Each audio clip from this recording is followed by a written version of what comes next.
பெயர் குறிப்பிடுவது போல அமெரிக்க கால்பந்து என்பது ஒரு அமெரிக்க கால்பந்து விளையாட்டு. இது அமெரிக்காவிற்கு வெளியே கிரீடிரான் என்றும் அழைக்கப்படுகிறது. அதே நேரத்தில் இது பொதுவாக அமெரிக்காவில் கால்பந்து என்று அழைக்கப்படுகிறது. அமெரிக்க கால்பந்து பொதுவாக கால்பந்து அல்லது சாக்கர் அசோசியேஷன் கால்பந்து எனப்படும் பிரபலமான உலக விளையாட்டிலிருந்து வேறுபட்டது. ரக்பி கால்பந்து விளையாட்டில் இருந்து இந்த விளையாட்டு உருவானது. அமெரிக்க கால்பந்து விளையாட்டு முதலில் நவம்பர் 6, 1969 பிரின்ஸ்டன் மற்றும் ரட்ஜர்ஸ் இடையே விளையாடப்பட்டது.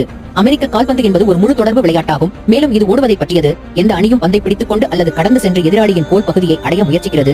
மதிப்பெண் புள்ளிகள் ஒரு பக்கத்திற்கு 11 வீரர்களை கொண்ட 2 அணிகள் ஒரு செவ்வக மைதானத்தில் விளையாடுகின்றன.